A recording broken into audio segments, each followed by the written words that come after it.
بسم الله الرحمن الرحيم الحمد لله والصلاة والسلام على رسول الله وعلى آله وصحبه ومن والاه أما بعد. So we spent around 3 weeks talking about the Isra and Mi'raj of the Prophet sallallahu alaihi wasallam, and we went over the benefits and the details of Al-Isra. And just as the Prophet sallallahu alaihi wasallam returned to Mecca and life resumed, so too we also need to return back to Mecca and resume with the Sirah from where we left it off. Now, remember we had talked about the death of Abu Talib and the fact that the protection that the Prophet ﷺ enjoyed being from the Banu Hashim. Initially, Abu Lahab felt obligated to give him the protection, and then within a week or two, he rescinded it, cancelled it. And so who can tell me who took over the protection? Who could tell me how was the Prophet living in Mecca? Yes? Abu Talib? No, not Abu Talib. He had passed away. He had died. Who was giving him the protection? Yes? Mut'im bin Adi? Close. Mut'im. Yeah, actually, right. Mut'im ibn Adi, mashallah, you're right. My son corrected me. Okay. Mut'im. Mut'im ibn Adi. Mut'im ibn Adi was the one who had given protection to the Prophet sallallahu alaihi wasallam, and it was under the protection of Mut'im that he had been living. Now, this was a very precarious situation, very awkward. Why is it awkward? Because his own tribe has abandoned him. The Banu Hashim has abandoned him. And Jubayr is from another tribe. And it's a very awkward situation that the Quraysh is not too happy with what's going on. Also, Mut'im himself was a very elderly man, very old man. And in fact, after the Prophet immigrated, Mut'im passed away within a year. Within a year. Before the Battle of Badr, Mut'im died. Before the Battle of Badr, he had already died. And therefore, it's a very awkward situation. And so the Prophet realizes he needs to leave Mecca. He's already tried Ta'if. Ta'if has failed him. So what does he do now? The Prophet began going to the tribes that used to come for Hajj and presenting himself. The Arabic word is يَعْرِضُ نَفْسَهُ عَرَضَ نَفْسَهُ. Presenting himself to the tribes, asking any of them to sponsor him, to transfer allegiance. Now this was something known but very rare. The Arabs had this concept that sometimes somebody had to change tribes for a political reason, for a dramatic reason. Sometimes it would be for a marriage reason, that a person might choose the tribe if, let's say, the tribe of the woman said, we will only marry you if you come to our tribe. So the concept was there of changing tribes, but it was a rare concept. And the Prophet ﷺ therefore utilized this concept by approaching the various tribes during Hajj. Now, what happened during Hajj? We already mentioned Hajj was a phenomenon that was coming from the time of Ibrahim alayhi salam. Just like in our times, every country would send representatives, right? And what happens in Mina? In Mina is divided up into zones. Just like in our times, you have the Americans are here, right? The Nigerians are here, the Iranians are here, the Chinese Muslims are here. It was exactly the same, except that it wasn't nations, it was qaba'il. There were tribes that had spots in Mina. Every tribe knew where we're going to camp. It was something customary. And so the Prophet ﷺ would utilize the fact people are coming to him. And he would then approach the tribes, and he began doing this in earnest. Now, there are records that he was doing this from before the death of Abu Talib, but he was only doing it for da'wah reasons. He was not asking them to adopt him.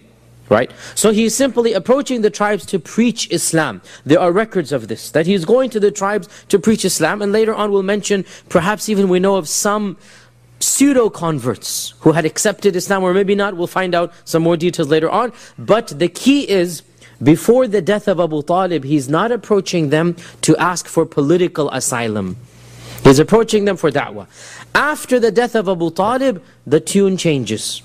And it is not just accepting Islam, but it is also political asylum. And there are numerous reports from eyewitnesses from the other tribes, some of whom were not, in fact, all of whom were not Muslim at the time, reporting what the Prophet ﷺ would say. And of them is the story of Rabi'a ibn Abbad, who said that when he was a young child, he remembers as a young man, coming to Mina. His father was the chieftain of their tribe, coming to Mina, and he says, I remember a young man coming. He was a child. He remembers a young man coming the Prophet was not young at this time, but clearly his beard was all black at this time. So the child remembers a young man.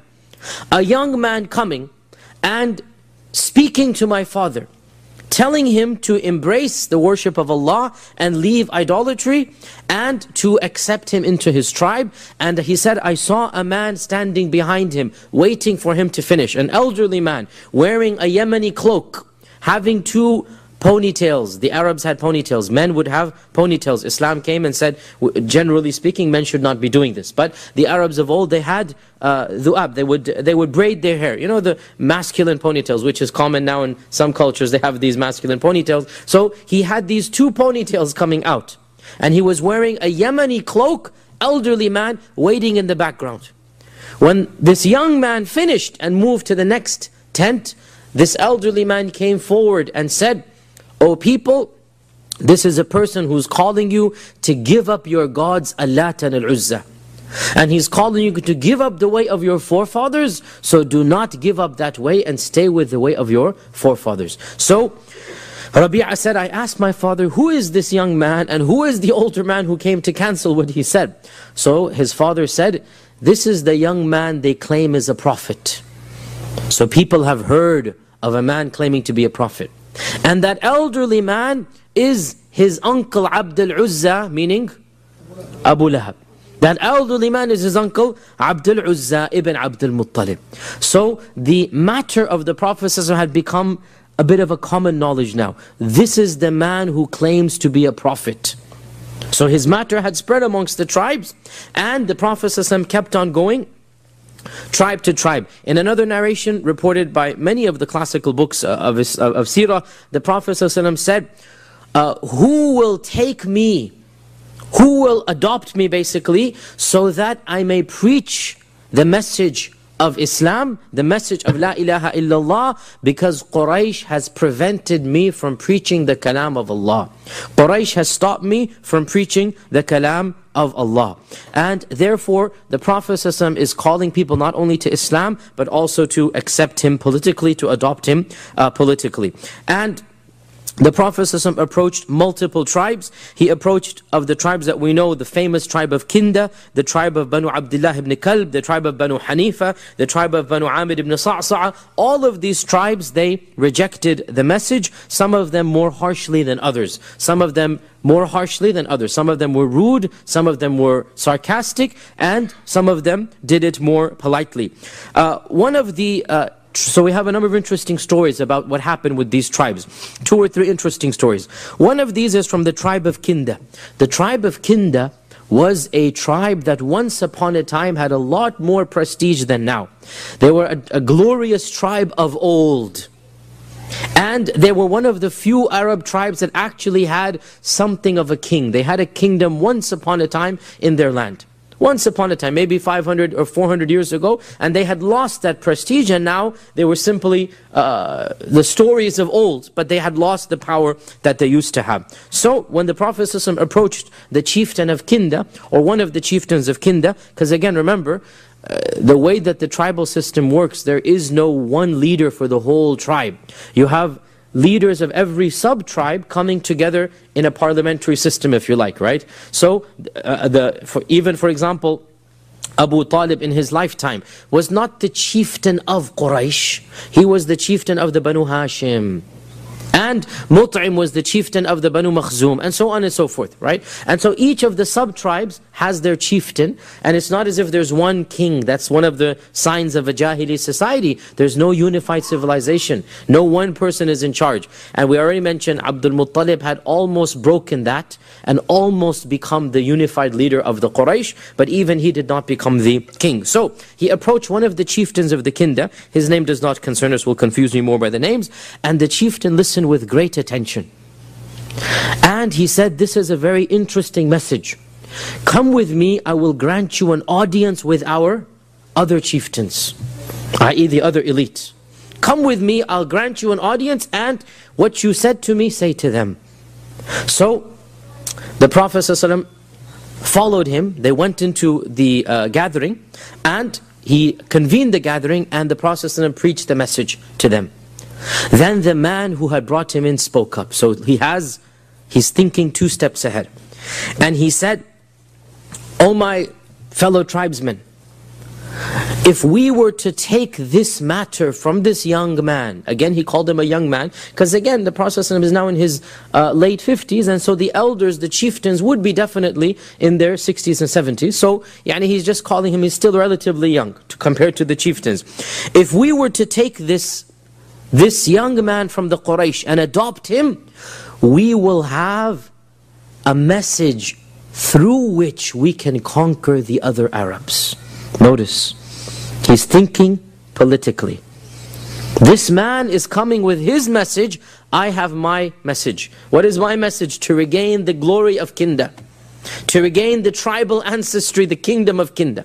He's presenting me with a message that will allow me to devour the other Arabs, i.e. to control and rule the other Arabs.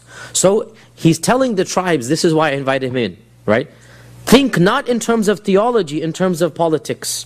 Think not in terms of iman, in terms of the fact you're coming with something new. It's interesting, it's exciting, the Arabs are going to follow it, and we will have a different ethics and a different code that we can then use to conquer the other Arabs. So then he turned to the Prophet ﷺ and said, "Now tell me, if we were to follow you in this matter of yours, and then Allah gives us victory over all those who are your enemies."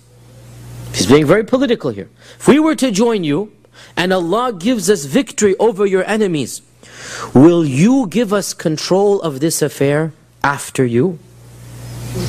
Meaning, will we be the rulers after you? You can be the ruler as long as you're alive, no problem. But once you're gone, will it return to Kinda? So the Prophet ﷺ said, very accurately and correctly, إِنَّ الْأَرْضَ لِلَّهِ يُرِثُهَا مَنْ يَشَاءُ مِنْ عِبَادِهِ. That the kingdom, the mulk, belongs to Allah, the land belongs to Allah, and Allah gives it to whomever He pleases. Notice the beauty, He didn't say yes, He didn't say no. He said, this is a condition I cannot agree to. Allah Azza wa Jal is the one who owns this earth. But He is seeing that the reason they want to embrace the faith is not genuine iman, it is politics. And so He's not attracted Himself to this group. And He says, إِنَّ الْأَرْضَ لِلَّهِ يُرِثُهَا مَنْ يَشَاءُ مِنْ عِبَادِهِ. So this chieftain said, so you're asking us to follow you, stick our necks out behind you in order to have them cut off, meaning this war, and then after we have spilled our blood, and you have used it to conquer the Arabs, then you will take the kingdom? Go, we have no need of this. So the whole point for them was politics. The Kinda wanted to regain their kingdom of old, and they did not find any use in a message that would not give them power. And look at the wisdom and also the sincerity and also the firmness of the Prophet ﷺ. He is, Allah has placed him in a very precarious situation. If one were to say it is desperate, it would not be far from the truth. He needs somebody to sponsor him. And the Kinda tribe is one of the superpower tribes of the Arabs. It is one of the heavyweights. It is rivaling the Quraysh. It used to be much more powerful than the Quraysh. The Kinda tribe is definitely one of the heavyweights of the entire peninsula. And so they're asking him to compromise. And yet he cannot compromise on the message. You're not going to gain victory by compromising what is a part of your religion. And so the Prophet ﷺ said, no, we are not going to give you this condition. And because of this, he gave up an opportunity that many of us, were we to try to do it in our times, we would have no problems compromising much more than this. But the Prophet ﷺ realized two things. Firstly, he's not allowed to compromise the message. Secondly, this group of people will not be true believers. And Allah helps this religion through true believers, and not through the power and might of Kinda or of any other tribe. And so the Prophet ﷺ went on his way. Another story we have is that of the Banu Shayban ibn Tha'laba, which is an interesting story. It doesn't give us many morals, but it shows us that some people weren't interested for genuine reasons. The Banu Shayban ibn Tha'laba. Generally, the Prophet ﷺ would go with Abu Bakr. Why? Because Abu Bakr was the expert of genealogy, of nasab, of ansab. And Abu Bakr knew more about the ansab of the Arabs than any other person. And therefore, whenever they would go to a people, Abu Bakr would tell the Prophet ﷺ, this is Fulan ibn Fulan. This is the tribe of Fulan ibn Fulan. And of their positives is this. And of the things you should be aware of is that. And of their leaders is so and so. And this shows us that the Prophet ﷺ would take advantage of the knowledge of the people. That Abu Bakr had a type of knowledge, and the Prophet ﷺ took advantage of this. There is no question that he is Rasulullah, that Allah is inspiring him. But his perfection and his isma comes in religious knowledge. Comes in how to worship Allah. Comes in ibadah, rituals, theology. As for the matters of this world, Allah subhanahu wa ta'ala sometimes chose to give him more than anybody, and sometimes he didn't, in which case he took advantage of the people of knowledge. And if this is the case of our Prophet sallallahu alaihi wasallam, that he had no qualms benefiting from other people's knowledge and experience, where do we stand? And this is multiplied many times in the Sirah, right? And this is something, by the way, many Muslim groups find amazing or awkward. How could the Prophet ﷺ have benefited from the knowledge of other people? But we keep on telling and seeing in the Sirah the humanity of Rasulullah ﷺ. He is indeed Rasulullah, but he is not alimul ghaybi wa shahada. He doesn't have ilmul zahir and ilmul batin. And Abu Bakr spent more years studying genealogy than even the Prophet ﷺ. And so the Prophet ﷺ had no problem that Abu Bakr advise him and tell him about the positives and negatives about each and every tribe. So when they go to this tribe, Abu Bakr asks them, he is with the Prophet ﷺ. Abu Bakr says greetings and says the salam, and asks them, manil qawm, which is the polite way of asking, who are you? Because you cannot recognize them by seeing them. Who are you? So they say, we are the Banu Shayban ibn Tha'laba.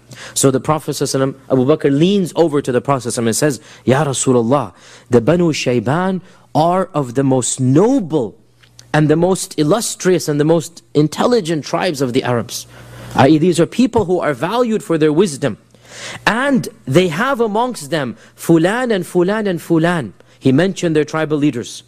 They have amongst them these people who are known for their karam, for their generosity, for their sincerity. So Abu Bakr knows all of this.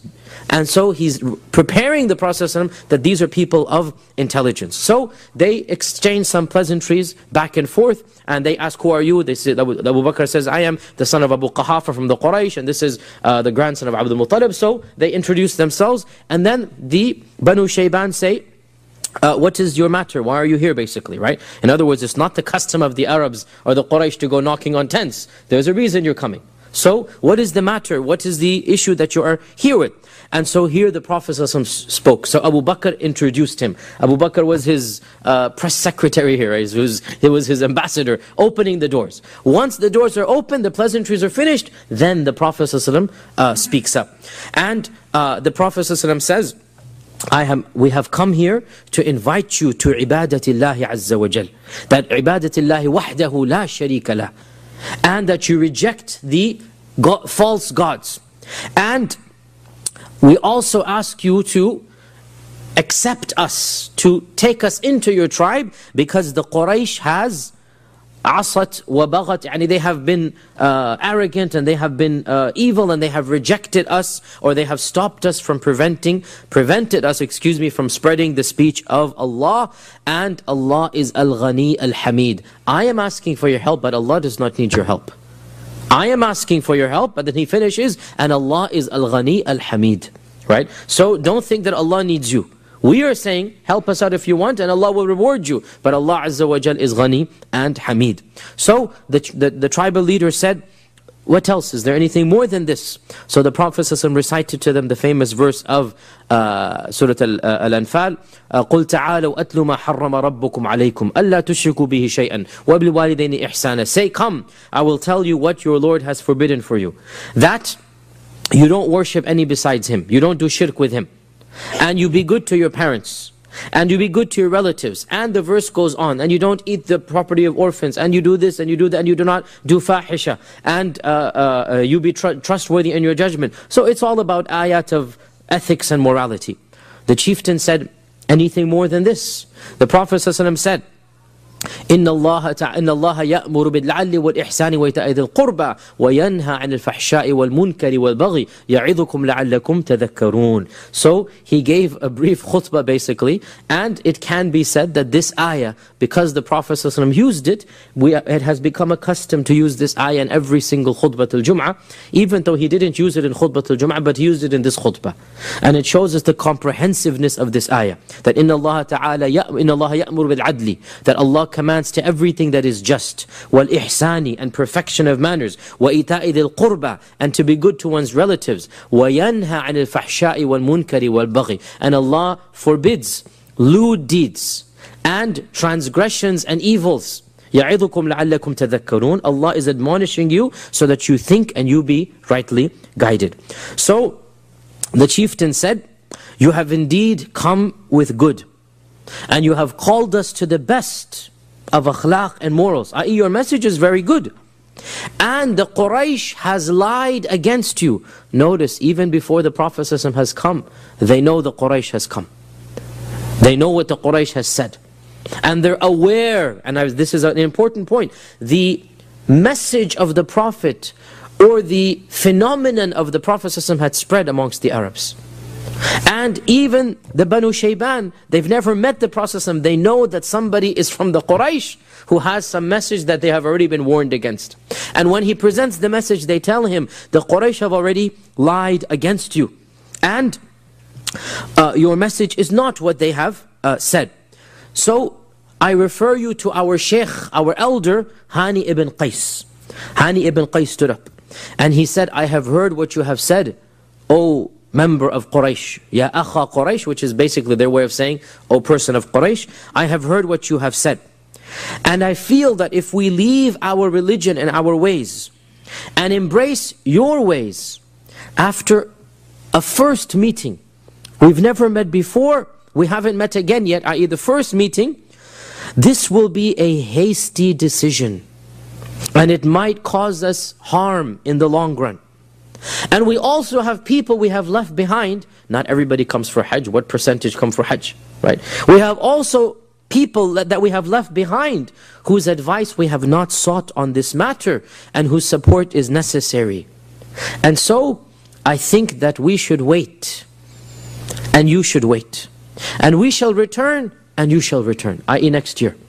This is an intelligent response. And I also asked the advice of our military leader, Al-Muthanna ibn Haritha. Muthanna, what do you have to say? Notice, clearly Abu Bakr was right when he said these are wise people, these are intelligent people, these are people of nobility. No one man is making a decision. They're all referring to their elders. What do you say? What do you say? What do you say? And when their elder, the most elderly person speaks, it is actually a very wise speech. What does he say? Look, I've only met you once. We can't just accept your message, even though it sounds interesting, without thinking about it, without asking our people. And this is, if we just are hasty here, we might come later on to regret it, and neither you nor us will be happy about this. So give us time, you take time. Let us go back to our people, and we will come back again. Muthanna, what do you have to say? Muthanna was their military chief. Muthanna said, what our elder Hani has said is true. And we will not take any hasty decision in this matter. And there is another matter as well. So, Muthanna brings another problem. We are a group of Arabs who have loyalties and treaties with two groups of people. Number one, our neighboring Arab tribes, and he mentions them, no need to go into more details. And number two, Kisra. Who is Kisra? لا, Kisra is ليس عظيم الروم. Qaisar is عظيم الروم. Kisra is the Sassanid emperor. Kisra is the Sassanid. So clearly, these are people who are living in the bordering regions of the Persian Empire. So they're saying, we have two groups of treaties. Number one, with the Arabs around us, this would be towards the south. Number two, with the Persians, this would be towards the north, or towards the east. Right? So, Muthanna said, as for the Arabs, we don't have any fear or worry about them. Whatever we do, we'll be able to manage our affairs. But as for Kisra, we have a deal with him. to be neutral in all affairs in the Arabian Peninsula. We have a deal with him to be neutral. And look at Muthanna, this is a very wise statement, shows the guy knows what he's talking about, shows he's an intelligent politician and military leader. And this matter of yours does not seem to be something the kings would approve of. You're bringing something strange. So, he said, if we were to accept it, it would only be on the Arab side. We're going to be half Muslims. If we were to accept it, it would only be in our dealings with the Arabs, and not with our dealings with Kisra. So the military leader brings forth a condition, and he basically says, we would not be able to do anything for you or against you vis-a-vis the Persians. You want us to help you against the Arabs? If we choose to do so, we will do it. We're not worried about the Arabs. But Kisra, now this is a superpower. Kisra, this is the Sassanid Empire. You know, the Sassanids and the Romans were at each other's throats for 350 years, right? This was a mighty nation, this was a mighty nation. And each one, every few decades, would have victory over the other. We already talked about Alif Lam Mim Ghulibatir Rum. Did we? I get confused sometimes. We didn't talk about this one yet? Huh? Not yet? Okay, we will inshallah. It will come in the Sirah. Alif Lam Mim Ghulibatir Rum fi adna al-ardi wa hum ba'da ghalibin sayaghlibuna fi bid'i sinin. The Romans and the Persians were at each other's throats. For 350 years there was a battle between them. And Kisra and his empire is a mighty empire. The Persian Empire controls what? What is now Iran, what is now Iraq, what is now Afghanistan, what is now Tashkent, Uzbekistan. This is a massive empire. And the Romans are, of course, they began at the border of Syria now, right? The border of Syria and Iraq, roughly this region is where the border of the Sassanids and the Romans, they were fighting each other, right? Some of you have seen this ancient movie 300. Remember that, not that I'm using istishada, but to make people understand. This movie 300 is basically about this war between the Romans and the Persians. Not that I'm telling you to watch movies here, but I'm saying sometimes you guys don't know history. We tell you this is what the history is about, right? And this is a romanticized version of the Roman and the Persian wars between these two superpowers. So this Arab tribe said, we don't want any problems with the Persians. We don't want any problems with the Persians. If you want, we'll be Muslims with the Arabs, basically, not with the Persians. And so the Prophet ﷺ responded, your response has been good and has been sincere. You're being fair. And you're being fair about your concerns. But, listen to this, Allah's religion will only be helped by those who have embraced it fully. Allah's religion will only be helped by those who have embraced it fully. And so, for example, he basically says this condition is not acceptable. There's no such thing as half Muslims. Allah's deen will only be helped by those, and Allah says in the Quran, Ya ayyuhalladhina amanu, udkhulu fis silmi kaffa. It doesn't work if you're half Muslim. The Quraysh tried this before. One day kafir, one day Muslim. And what did Allah say? قُلْ يَا أَيُّهَا الْكَافِرُونَ لَا أَعْبُدُ مَا تَعْبُدُونَ وَلَا أَنْتُمْ عَبْدُونَ مَا عَبْدُ وَلَا أَنَا عَبْدٌ بَعَدْتُمْ وَلَا أَنْتُمْ عَبْدٌ بَعَدْتُمْ لَكُمْ دِينُكُمْ وَلِيَ دِينِ. You can't be half-half, right? And so the Prophet ﷺ stood up to leave with Abu Bakr, and then he said, and what if I were to tell you, and what if I were to tell you that this matter of Kisra, Allah subhanahu wa ta'ala will grant you victory over the kingdom of Kisra, and you will enjoy their land and their money and their captive women.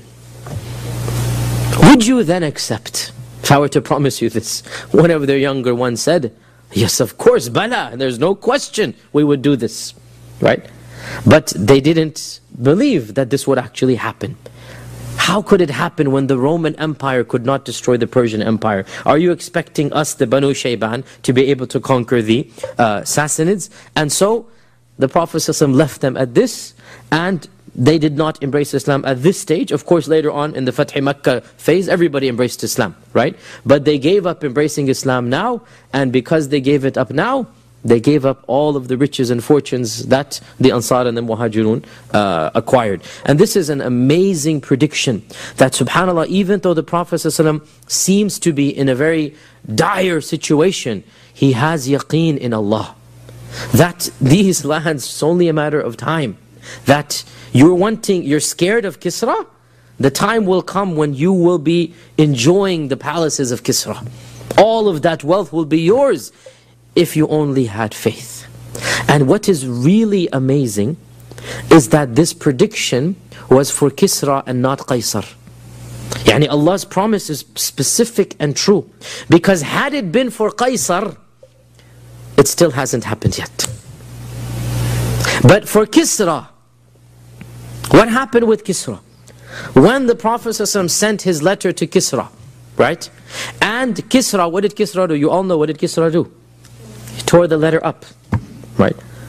The Prophet ﷺ said, because they tore my letter up, Allah will يُمَزِّقْهُمْ كُلَّ مُمَزَّقٍ. Allah will tear their kingdom up like He tore my letter up. And for 400 years, the Roman Empire could not damage the Persian Empire like the Muslims dissolved it in 2 years. It is an amazing, and to this day, by the way, historians are mystified. To this day, historians are completely astounded. How could this have happened? How it is literally, I mean, if anybody were to have predicted that the Persian Empire would collapse, this would have been considered something, you've gone crazy. And in fact, the opposite was true. That there was a feeling that the Roman Empire would collapse because the Persians were so strong. Alif Lam Mim, ghulibatir Rum. That's the whole point. The Persians won. And there was this fear that the Roman Empire would have to give up Syria and Damascus for the Persians, because Damascus was the key. Damascus was where the Persians were aiming for, right? Little did they realize that Syria and Damascus would come into Muslim hands and the Persian Empire in its entirety would collapse. And Allah subhanahu wa ta'ala made them كَخَبَرِ كَانَ. There was nothing left of them. Just like fables and tales and legends left. And it is one of the most astounding incidents in history if you understand what the Persian Empire was. The might. And if you see even log on to Google and just type in the Sassanid Empire and see the images, their palaces in Ctesiphon, the pillars just go out of the middle of the desert, pillars that are like 50 meters high or something, just amazing, massive palaces in the middle of nowhere. And this mighty civilization was conquered by literally a group of Bedouins who had converted to a new faith. Without military might, without the power, without the cavalry. You all know Rabi' ibn Amir and his story. Rabi' ibn Amir and his story with the emperor, the Persian emperor, Rustum, right? Well, the Rustum basically said, what are you guys doing here? We're going to kill you tomorrow. Go back and we'll ignore that you ever, irritated us and scratched us. Rustum said to Rabi' ibn Amir, have you gone crazy? You're coming from your land to attack us with what? And for what? Go back and we'll just forget about all this, right? And of course, Rustum gave that brave response, right? That we have come out from our land لِنُخْرِجَ الْعِبَادَ مِنْ عِبَادَةِ الْعِبَادِ إِلَىٰ عِبَادَةِ رَبِّ الْعِبَادِ, to get people out of the worship of other people and to embrace them into the worship of Allah subhanahu wa ta'ala. And of course go on. And it is amazing that within 2 years, the entire Sassanid Empire crumbled and collapsed, and it became into non-existent history of the past. All of these lands, Iraq, Iran, Khorasan, Afghanistan, Uzbekistan, Tajikistan, all of these lands, within a few years of the death of the Prophet ﷺ, were all in Muslim lands and under Islamic control. And this is something the Prophet ﷺ told to the Bani Shayban. Would you believe me if I told you that it's only a matter of time? And literally, the same people whom he's speaking to were the ones who conquered the Sassanid Empire. Not 10 generations, not 2 generations, the same group of people, if only they had faith. You're scared of Kisra? Would you believe me if I told you that you are going to be sharing their land? This shows us his yaqeen, that even though it is a desperate situation, he has trust in Allah. And subhanAllah, this is exactly what happened. So we have some interesting stories, as we said, of some of these, and there are other stories as well. Of course, the main story that we're going to then take from here is the story of a small group of people who came from a city that the Prophet ﷺ was not too familiar with its people, even though he had visited it. once or twice because he had akhwal, he had relatives from his mother's side, his father's side. His father's grandmother was from Yathrib. He had relatives there, so he had visited it once, and on the way, it was on the way back from Yathrib that his mother had passed away. Remember that they had gone and visited Yathrib. So it was a group from Yathrib, from a small obscure tribe that didn't register with the Prophet ﷺ immediately, that the story of Islam would take a whole different turn. And before we get to there, we need to talk about the city of Yathrib. The city of Yathrib was composed of three main groups of people, two of whom were Arab and one large group of Yahud. The Arab tribes were the Aus and the Khazraj. And the Yahud, we're going to talk about them in a lot more detail in a few months, but for now, they were the Banu Nadir, the Banu Qaynuqa, and the Banu Qurayza. Where did they come from? How did they get in the middle of Arabia? This is something we'll talk about later on. But for around 100 or so years, the city of Yathrib had been a flourishing oasis. It wasn't an ancient city. It was a relatively modern city. And it had one of the only areas in the entire Arabian Peninsula where the Yahud were living. Yathrib and Khaybar were the only areas in the entire Hijaz where there were Yahud. The closest Yahud were in Yemen, far, far away. There was no other Yahud in the entire Arabian Peninsula. So, the year that Abu Talib died, that's the 10th year of the da'wah, the Prophet ﷺ met the first group of the people of Yathrib who were to convert to Islam. And there were a number of things that happened in Yathrib that facilitated this conversion. The most important was a battle that is called the Battle of Bu'ath, Harbi Bu'ath or Yawmi Bu'ath. The Battle of Bu'ath, that was the culmination of a civil war between the Aus and the Khazraj that lasted for over a decade. So, the Aus and the Khazraj were having a civil war, minor skirmishes, over typical Bedouin issues, land rights, watering rights, grazing rights, typical stuff that just gets bigger and bigger, right? One person gets killed, 2% retaliate, 10%, typical, standard stuff that happens. Small things get bigger and bigger and bigger until finally they had a major, all-out battle. And that was the most severe battle that the Aus and Khazraj ever had, and that was the Battle of Bu'ath. And this battle, it took place around 3 years before, or 2.5 years before this meeting, i.e. around 4 to 5 years before the Hijrah, right? Aisha says, listen to this narration from Sahih Bukhari, Aisha says, the day of Bu'ath, i.e. the civil war, was a gift that Allah gave to the Prophet ﷺ. Allah works in His own ways. The day of Bu'ath was a gift that Allah gave to the Prophet ﷺ. Why is it a gift? How is it a gift? Aisha explains. It was because of Bu'ath that their unity had been completely fragmented and their leaders had been completely decimated. The Battle of Bu'ath killed the bulk of the senior members of the Aus and the Khazraj. It was such a severe battle that it killed the bulk of their leaders. And those who were left were generally the younger generation. And this younger generation had seen 10 years of blood and war. And they're sick of it. And so they are wanting something new. And they're wanting something that will give them meaning and purpose in life. And they themselves are young, not old. And so youngsters are easier to think and change. Elders are set in their ways. There was one senior member of Yathrib who had not died in the Battle of Bu'ath. Only one. And that was Abdullah ibn Ubay ibn Salul. It's the only senior member who survived the Battle of Bu'ath. And it was his seniority that gave him that kibr and that nifaq that he was to become the leader of later on. Because he was the undisputed leader of Medina in terms of seniority and rank. And had it not been for Islam, there would be no opposition to him and against him. He was the senior member that is remaining behind, and so eventually he of course becomes the leader of the munafiq. I'm jumping the gun here. Let's get back to what is going on. Now, before the Prophet ﷺ met these people, there are indications that the message of Islam had already reached Medina. And of them, the story is that of Suwaid ibn Samir. Suwaid ibn Samit. Suwaid ibn Samit was from the Banu Auf, which is from the Khazraj. And Suwaid ibn Samit was the poet of the Khazraj. He heard that there is this magician slash poet in the Quraysh. News of the Prophet spread to him.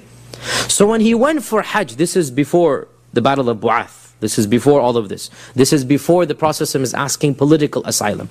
This is when he's just preaching Tawheed. So when he went to Mecca for Hajj, he hunted the Prophet down. Why? Because he's been warned against him.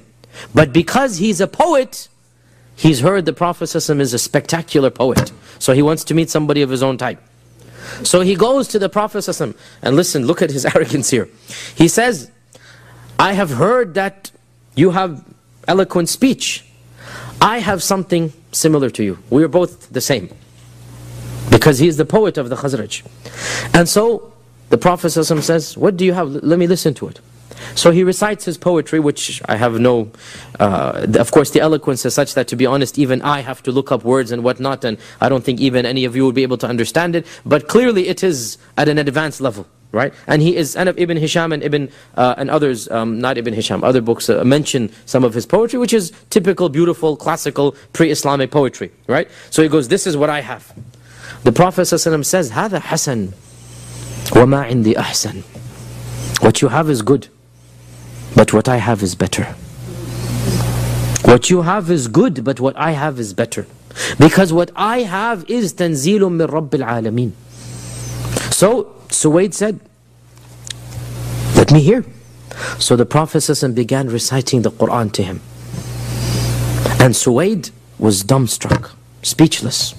You can't compete with the Quran. You cannot compete with the Quran. And so Suwaid said, let me think about this. This is deep. Let me think about it. Suwaid returned to Yathrib, and it was in that year that the Battle of Bu'ath took place, and he died in the Battle of Bu'ath. Later on, his people, his tribes, the Banu Auf said, we are certain that he died a Muslim. This is their assumption of Suwaid. We are certain that he died a Muslim. There are also other references. One of them is to a young man from one of the tribes of the Khazraj, that when the Prophet ﷺ approached him, he almost converted. But the chieftain of the Khazraj said to him, get back, aqbil ala shay, get back, mind your own business. Don't worry about this guy. We're coming for another reason. Don't worry about it. So he returned back to Yathrib as well. And he was stabbed in the Battle of Bu'ath. And as he's dying, he began saying the tasbih and the tahmeed and the takbir. Subhanallah, alhamdulillah, Allahu Akbar. And he died with the tasbih and tahmeed coming from him. And this is again before sajda, before salah. This is of course in those days, right? So there are references to Islam having reached Yathrib before any treaty of Aqaba, before anything happening. So there are some stories, but the main conversion, the first conversion, takes place in the 10th year of the da'wah. The 10th year, the same year Abu Talib dies. Abu Talib dies Ramadan or Shawwal, yani around this time. Again, we don't have exact dates, but roughly around this time. Therefore, the next month, 2 months later, Dhul Qa'dah or Dhul Hijjah. Again, we don't know exactly, but roughly, because people would come before Hajj and then stay and then go back after Hajj. The Prophet ﷺ is making his rounds in Mina. And of course, he's concentrating on the big tribes. The Banu Kalb, the Banu Kinda, the Banu Hanifa, these are the big tribes. And by the way, as a footnote, as we always say, it is clear that the Prophet ﷺ is interested in the heavyweights. It's common sense. And you don't equate somebody whose conversion might lead to a whole tribe converting the same as somebody whose conversion might be prevented by the chieftain, as has happened. Right? And this is a part of the wisdom of Islam. So he's going on his way to the major tribes, and he sees a small group at Aqaba. You know with Aqaba, where the stones are thrown. Aqaba. He sees a small group at Aqaba, close to what is now Masjid al-Khayf. And he says, Man al-Qawm. This time Abu Bakr is not with him. Man al-Qawm. Who are you? So they said, we are from the Khazraj. So he thinks, which Khazraj? It's not one of the big tribes. It's not one of, and Abu Bakr is not there to help him out. Which Khazraj? The Khazraj that are from the neighbors of the Yahud? Because he's trying to figure which Khazraj, and what he's trying to, wanting to some memory connections here, right? Which Khazraj? Is it the Khazraj who are the neighbors of the Yahud, i.e. from Yathrib? They said, yes, Khazraj who are the neighbors of the Yahud. So the Prophet ﷺ said, may I speak with you? They said, yes, go ahead. So he sat down and he explained to them the teachings of Islam, recited to them the Quran, explained to them Tawheed, and warned them against shirk with the same passion, the same sincerity, the same zeal as he used for the Banu Hanifa, the Banu Kinda, the Banu all of the big tribes, even though they were but 6 people without any tent. This is not one of the rich tribes. This is not, and the Khazraj, by the way, we'll come to this later on, the Khazraj were the not the more richer tribe, let's say. They were the poorer tribe. The Aus were the ones who owned more, the Aus were the more business inclined, and the Khazraj were the ones who were the more farmers and laborers, right? And generally speaking, businessmen to this day are the ones who have more money than the workers. Even the doctors know this, right? You might get a good salary, but the real rich have to go into business. So it was the Aus who were more into the business, and it was the Khazraj who was the more into the farming and taking care of the land. So the Khazraj don't even have a tent, they don't even have a large, nothing, just 6 people sitting there. So the Prophet ﷺ said, can I speak with you? They spoke, and he told them the teachings of Islam. And he moved on. And subhanallah, Allah Azza wa Jal had willed that Islam would be helped by this obscure tribe whom the Prophet ﷺ did not even recognize. Not by the massive tribes or the mega glorious tribes of Kinda and the Banu Kalb and the Hanifa. No, by one of the smallest tribes. And this shows us an amazing point here, that we are never supposed to trivialize any opportunity that presents itself to us. وَمَا يُدْرِينَ. How do we know what will happen with this opportunity when we do good? We might trivialize the person, but Allah knows this person will go and change an ummah afterwards. And so indeed the Prophet ﷺ is concentrating on the elite, but he doesn't ignore the others. And that's the whole point. He's concentrating on the powerful, but when he passes by the Banu Khazraj, he gives them the same passion, the same da'wah, the same message, with the same zeal as everybody else. And he moves on his way. And these 6 people convert to Islam. The first major converts from outside of Mecca come from Banu Khazraj. Now, why did that happen? I mean, why did these people convert to Islam? Well, of course, firstly we say that indeed it is up to Allah Azza wa Jal whom He chooses. And Allah had chosen the people of Yathrib and the people of Khazraj to become basically the first Islamic republic. But secondly, and there are reasons other than, of course, Allah's wisdom that works in alternative ways, right? That there's wisdoms that Allah had placed in front of us to see and benefit from. And of them is that the Khazraj were a group of people, the only Arab group in the region that had knowledge of monotheistic religions. They're interacting with the Yahud.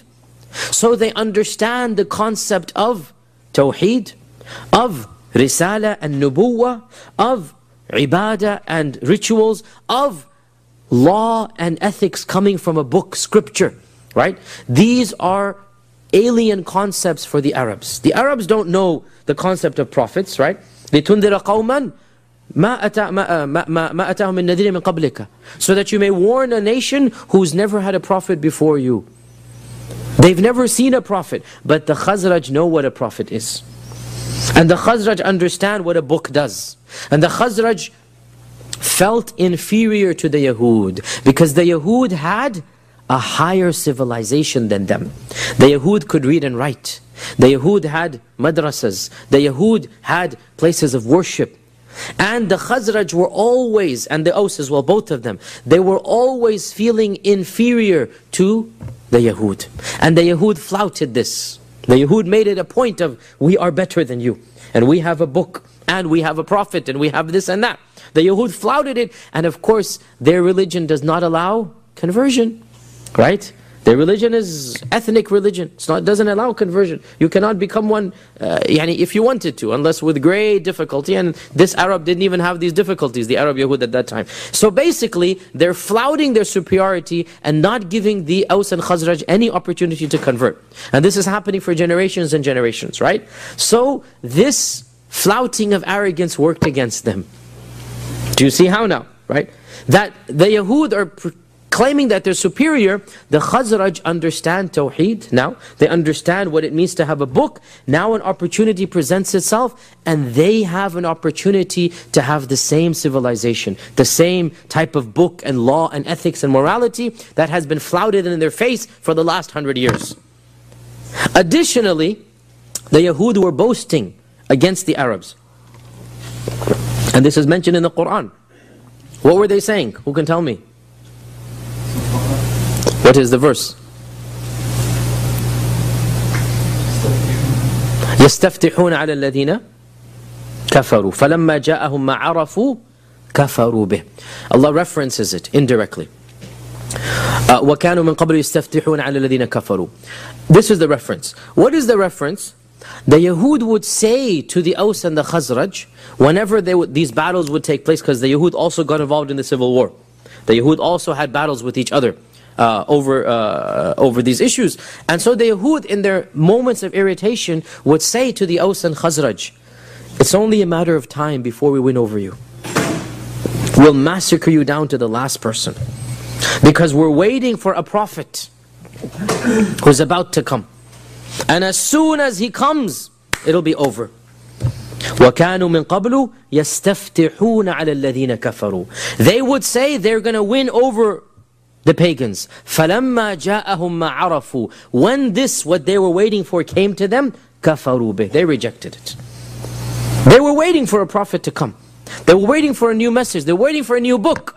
But when it came in the Quraysh, كَفَرُوا بِهِ. Right? So, this boasting backfired. This arrogance backfired. The Aus and the Khazraj were, all of a sudden the tables are turned.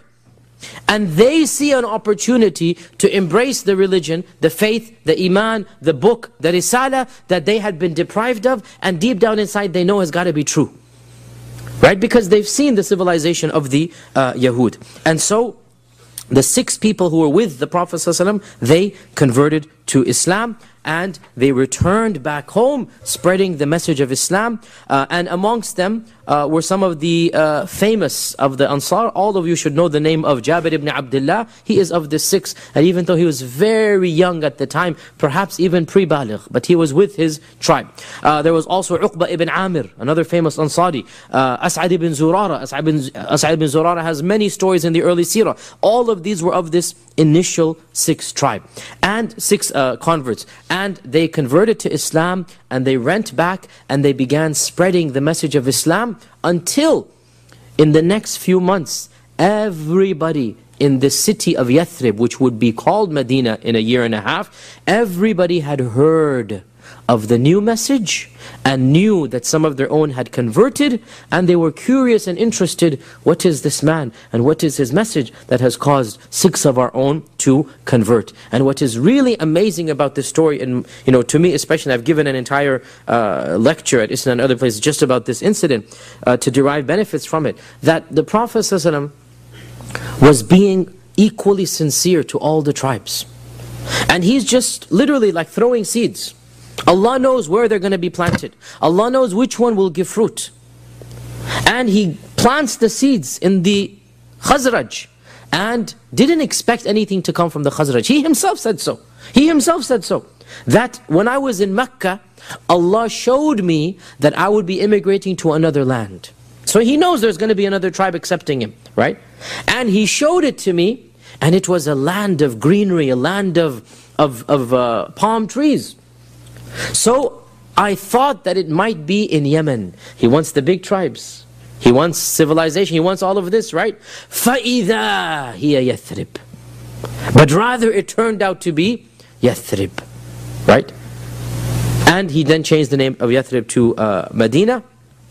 And the point here, the Prophet ﷺ did not expect it to come from Yathrib. Neither was Yathrib on his immediate radar. But he gave the people of Yathrib the attention, and Allah subhanahu wa ta'ala gave him back the fruit. And this is an important lesson for us. As I said, we should never trivialize any opportunity, any good that we see a potential to do good, any type of khair, any type of da'wah. Allahu a'lam, this person we give da'wah to, what he's going to become, who is going to do that. Allahu a'lam.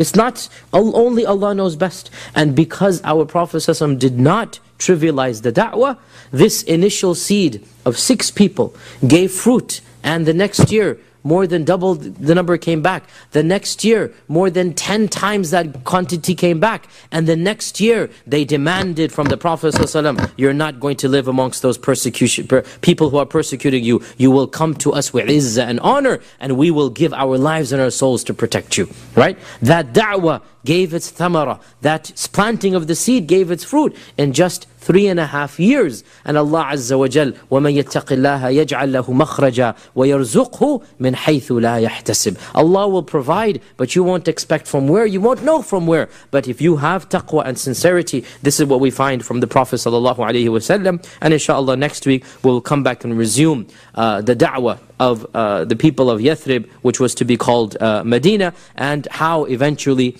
the tide changed so quickly that within 2.5 years, just 2.5 years, that's it, an entire city could be demanding, we want you to come and be our leader.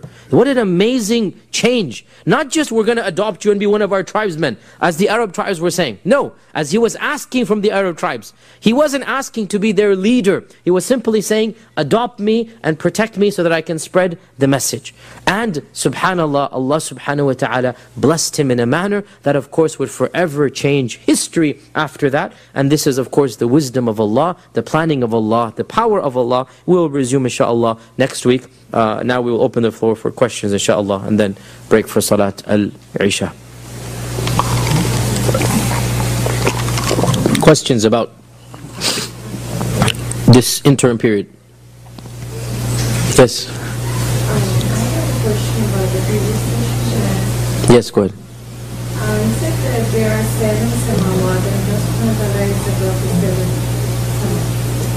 So where are the jannat?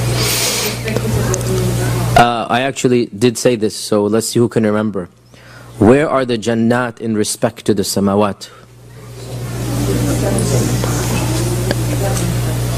We said that it appears that the jannat are in the 7th heaven, and they might begin in the 6th, because we have one riwayah that says that the roots of Sidrat al-Muntaha are in the 6th heaven, in the 6th sama.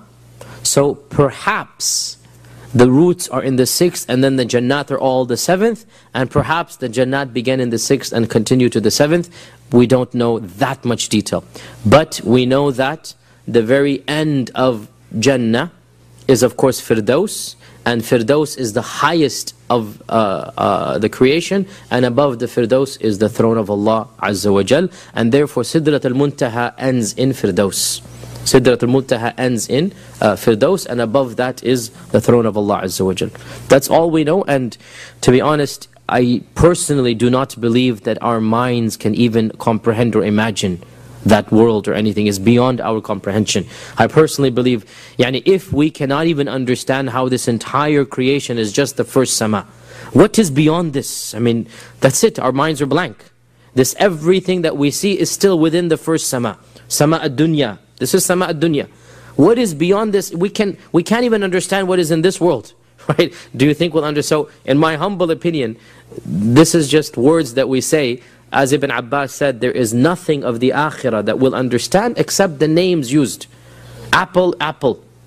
Jannah, Jannah. Garden, garden. But that's the only thing that's the same. The realities of the apples, the realities of the gardens, you'll never understand. There's nothing of this world in the next, he said, except for the name. That's all there is. This is what Ibn Abbas said. And if this is for what Allah has given us explicit descriptions of, how about that which Allah has not given explicit descriptions of, and that is what is in the other samawat, and is there other creation or whatnot, all of this, Wallahu ta'ala a'lam. We don't know. Yes? Did any of the Yahud accept Islam? Did any of the Yahud accept Islam? Indeed they did. Of course, Abdullah bin Salam is the greatest example. But there are others as well. Abdullah bin Salam was their most famous convert, but there are a handful who did accept Islam, and we will talk about this when we get to the Yahud, inshallah. Yes, go ahead. In the first 6 that converted, were there any members of the Aus around there at the time during that same period? No, see, the Khazraj were camped in their own camp. Right. Was there a camp of the Aus? There are no reports of the Aus converting at this time.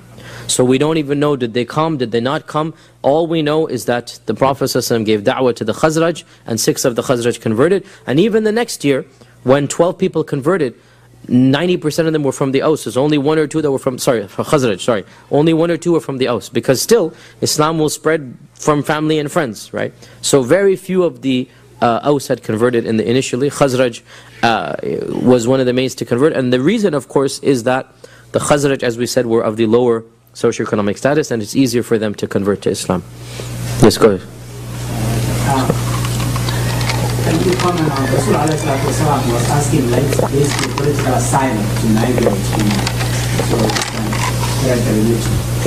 Can you comment on those of us who migrate from Muslim lands for economic reasons? Sometimes the hadith say, everybody's what he migrates for. You migrate for the money, you migrate for the money.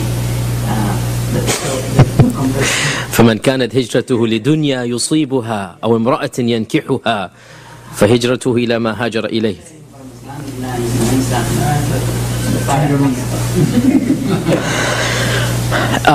This is a very deep question which deserves more response.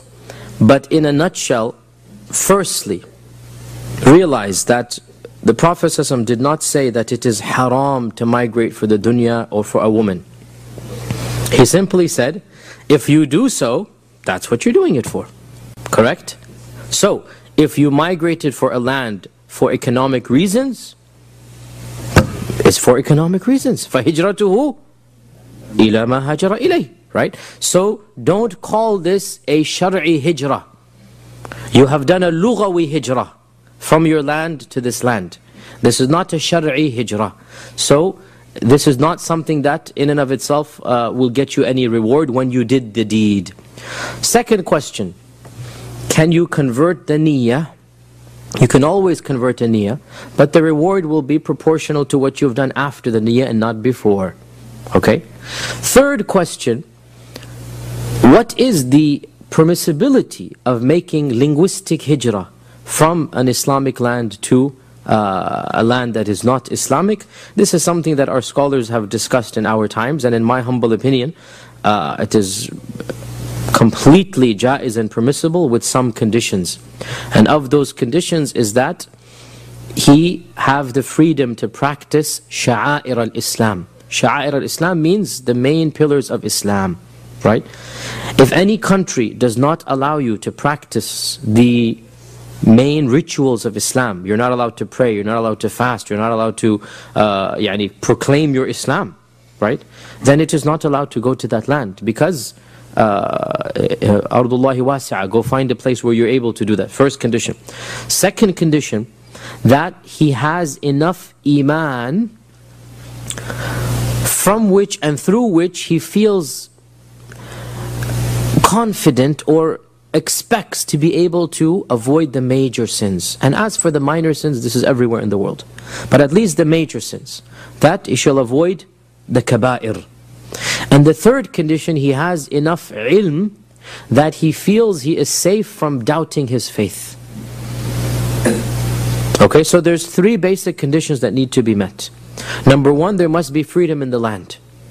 Number two, there must be enough iman that he's able to live as a Muslim without, and this is, of course, there's never a guarantee.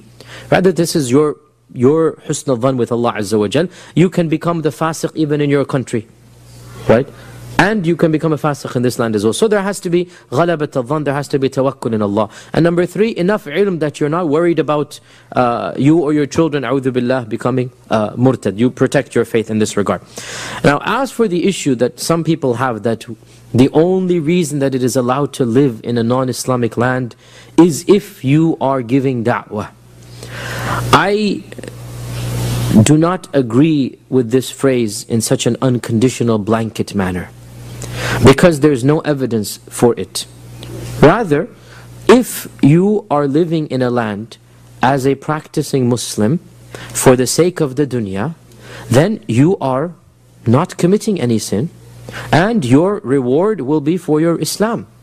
No doubt, if you were to do more and above and beyond, this is good and you will get rewarded. But to make it a condition upon all of the Muslims, not only is this impossible because most Muslims are not qualified to give da'wah, it is also burdening them with something that Allah has not burdened them with. Allah has burdened you with the 5 pillars, with avoiding the major sins. Do this and you are safe. And you will not be punished for not going above and beyond what this is. Now, by the way, da'wah also means people know you're a Muslim. This is da'wah. Khalas. You don't have to go knocking on doors or preaching in synagogues and churches. You are a Muslim. Your co-workers know this. This is da'wah. Okay? Your friends know this. Your relatives, your neighbors know this. This is da'wah. That's good enough da'wah. So you don't have to go above and beyond this point. Also, the point, there was an extreme opinion that still is common to this day. You still find people saying this, that it is haram to live in a non-Muslim land because the Prophet ﷺ said this and that. The fact of the matter is, all of these ahadith do not indicate that it is haram to do so. Rather, there are authentic narrations that he allowed Muslims of his time to live in non-Muslim lands with conditions. The most important is, of course, the Abyssinians, right? Secondly, there is no Dar al-Islam that we can apply these ahadith upon anyway. There is no Khalifa, there is no anything of this nature, such that we say there is Dar al-Islam and then there is Dar al-Kufr, right? Thirdly, there's a whole modern talk going on about dividing the world into Dar al-Islam and Dar al-Kufr and Dar al-this and Dar al-that. Where does it come from? And the fact of the matter is that these distinctions come from early fuqaha, early scholars. They don't come from the Quran. There's nothing in the Quran about this. There's nothing explicit in the hadith that divides the world into 2 or 3 or 4 or 5 or 6. And that's why early scholars divided the world into 2 or 3 or 4 or 5 or 6, depending on which scholar. Therefore, when we understand this, then there is no problem in actually going back to the Quran and Sunnah and redefining the territories of the world with a new description that is not found in the classical books, because this is not... Now, if Allah had said the world is of 2 types, khalas, end of story. If the Prophet has said the world should be divided into 3, khalas, end of story. But it's not. We don't find Quran and Hadith. Rather, this is from the ijtihad of the early scholars. And then they applied rules. Dar al-Islam, Dar al-Harb, Dar al-Kufr, Dar al-Ahd. What should each one be done? All of this talk generated in a particular political climate. We need to, our scholars, not the average Muslims, our scholars need to go back to the books, go back to the Quran and Sunnah, and have a similar discussion. What does it mean to be a citizen in a Western democracy? What does it mean to be a citizen in a land that guarantees you freedom of religion, guarantees you freedom of expression? Right? Can we take a book from the 7th century and open up Dar al-Kufr, these are the rulings, and then cut and paste to America? In my humble opinion, no, we cannot do this. Right? We need to rethink things through, and this is where one of the areas where I think reform is definitely needed, because it's not explicit in the text. So this is a deep topic. I didn't think you realize the profundity of it, but this is a topic that many scholars are thinking about. Tariq Ramadan has written many books about this, and I agree with much of what he has written, what it means to be a Western Muslim, what it means to be a European Muslim. These are very good books, and he is beginning the discussion and dialogue, and it needs to be taken further than this. But inshallah, it's a very profound question. The bottom line, I have a statement that I say, The people who are the most concerned about hijrah should be the last people to ever do it. Stay here. And the people who are the least concerned about hijrah, they're the ones we don't need. We'd rather they go back and live back home. So the very fact you're asking the question means what? Stay here. Stay here. Because we don't need, because it means you're conscious of the religion. It means you're thinking of Islam and Allah Azza wa Jalla's commandments. We need you to stay. The American Ummah needs you. We need people like you. And as for those who couldn't care less about Islam, we never see them in the masjid, wallahi, they are better off going back home, right? Because their sins will be less and their Islam will be safer. Right? So, the very fact you're asking means, khalas, you must stay here, inshallah. Yes? About or Dalil, you know, the sawab of those people of minority living in non-Islamic lands, that their ibadah, their prayer is different reward than the average Muslim who lives among majority Muslims. So the brother is asking, is there any extra reward for being a Muslim in difficult circumstances? Of course there is. Of course there is. The Prophet ﷺ warned us, the Sahaba, of a time that would come where the one who is faithful to his religion will be like al-qabidi ala al-jamr, will be like the one who is holding burning coals in his hand. Imagine coal, picking it up and holding it, qabid ala al-jamr. And the Prophet ﷺ said, whoever does so will get ajru khamsina minkum, the reward of 50 of you. Even the Sahaba were shocked. They said, surely you mean 50 of them. And he said, no, 50 of you. But Sheikh, that apply if so today? No, I am not saying it applies to America 2012. But what does it show you? To be a Muslim at times of difficulty will get more reward. The Prophet said, hadith is in Musnad Imam Ahmad, al-ibadatu fil haraji kal-hijrati ilayya. Worshipping perfectly at times of chaos and strife, it is like making hijrah to me. We talk about hijrah, worshipping Allah at times of bloodshed, chaos, fitna, being perfect in this time, it is like you're immigrating to me, because that's what you're doing basically. That's what you're doing. You're leaving the chaos and worshipping Allah subhanahu wa ta'ala, right? So clearly there is no question that the one who worships Allah in difficult times will get more reward than the one who worships Allah at times of ease. And this is an inspiration and inshallah a reason for us to look forward to our own situation and times.